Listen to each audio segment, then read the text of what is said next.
મહાદેવર જય જલારામ મિત્રો. તો કેમ છો મિત્રો? તમે બધા મજામાં જશો મિત્રો. તો ફરીથી મારા ભાંગા જેવા વિડીયોમાં સ્વાગત છે તમારું. તો કેમ છો મિત્રો? તો મિત્રો બધાને જય શ્રી રામ. મિત્રો વાત એવી છે, આજે છે આરસીબીના વ્લોગ તો બનાવવાના જ છે. આરસીબીના ગુજરાત સામે, કારણ કે ગુજરાતમાં છે મોહમ્મદ સિરાજ અને આરસીબીમાં છે વિરાટ કોહલી. તો મોહમ્મદ સિરાજ બિચારો 10 વર્ષ પછી 8 વર્ષ પછી નીકળી ગયો છે આરસીબીમાંથી. તો પહેલી વાર આમને સામને હશે, તો કેવું ઇન્ટરેસ્ટિંગ હશે તો એ આપણે જોઈ. તો અત્યારે જાઉં પહેલાં ઓફિસે, કારણ કે બહુ લેટ થઈ ગયું છે ને. પહેલાં જઈશ મંદિરે, પછી જઈશ ઓફિસે. તો કન્ટિન્યુ. હર મહાદેવ.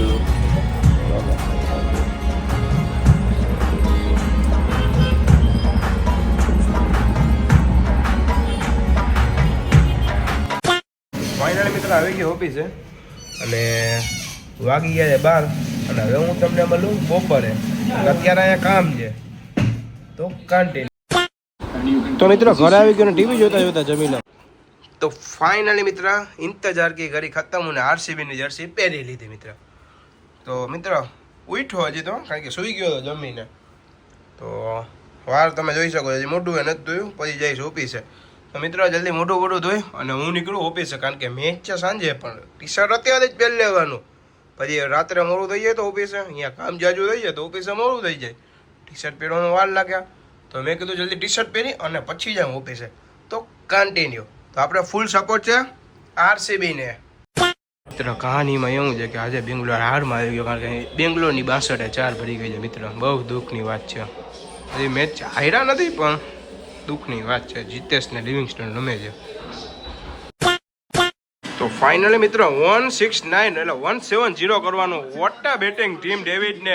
આજે ભલે લિવિંગસ્ટોનને ખેંચ ઘણા છૂટા, પણ લિવિંગસ્ટોન હારા માર્યા ને. ટીમ ડેવિડ ભાઈ હવે 170 કરવાના ગુજરાતને જીતવા માટે. તો સહેલું છે, કારણ કે બેંગ્લોરનું ગ્રાઉન્ડ છે, પણ બોલિંગ સારી છે. હેઝલવુડ, દયાલ, ભુવનેશ્વર, ડેવિડ નાખી દે તો કોકવા, કૃણાલ, હજી સ્પિનર આવશે. એટલે જોઈ શું થાય. मोहम्मद सिराज का कमबैक चिन्ह स्वामी पे. सिराज के सामने एक यादगार स्पेल 3 विकेट. મિયાન મેજિક છે ભાઈ. ईशांत शर्मा एक વોટા બોલિંગ સિરાજ, ये सीजन स्पिन के मामले में વોટા બોલિંગ સિરાજ. 2 विकेट से 22 दे. हेलो 169 करो, 170 करो, 169 થયા છે. કિંગ કોહલી દેખાડતા તારી આ લોકોનો એટીટ્યુડ હવે આપણો. Come on. તો હવે મળું તમને પછી બીજી ઇનિંગમાં. Come on RCB, come on, come on Virat Kohli, come on. Yes come on Virat Kohli, come on. હાલ સુમન પ્રિન્સ આજે વેલો આઉટ થઈ જાય છે મારો ભાઈ. જો તું તો ફાઇનલી પ્રિન્સે એક તેરો છક્કો માર્યો. તો વિકેટ કઈ નથી મળી, 75 છે. તો મિત્ર હવે લાસ્ટ ઓપ્શન છે કૃણાલ પાંડ્યા. કોહલી ખુશ થયો ને કંઈક મેચમાં નવું કંઈક આવવાનું છે, બીકોઝ જીતે શર્માએ ખેંચ.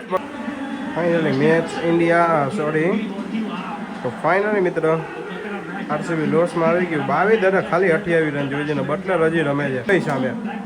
હજી તો પૂરો નથી થયો, તો કન્ટિન્યુ. તો ફાઇનલી મિત્ર આરસીબી હારી ગયો. Better lucks next time. હવે છે મુંબઈ ઇન્ડિયન્સની સામે. તો એમાં જોઈ, કારણ કે એ છે જો પેલો આજે બેંગ્લોરમાં તો બેંગ્લોર હારી ગયું, 12 જ જીતું છે અત્યાર સુધી. હવે 12 નાખ્યો તો જીતી ગયું ગુજરાત. એક રીતે ખુશી છે આપણા ગુજરાત છે, તો ગુજરાત જીતું, પણ આરસીબી હારી ગયું. તો વાંધો નહીં, હજી આપણા પોઈન્ટ ટેબલમાં પહેલા નંબર જ હશે. વાંધો નહીં, બદલો લઈ લેશી આપણે, સમજ રહ્યો ને. તો હવે હું તમને મળું બીજા બ્લોગમાં. કારણ કે આજના બ્લોગ માટે આટલું. બ્લોગ સારો લાગ્યો લાઈક કરજો, ચેનલ પર ન હોય તો સબસ્ક્રાઈબ કરજો, મહાદેવની કોમેન્ટ કરજો. તો બાય, અને આજની લોસ બધાને મુબારક હો.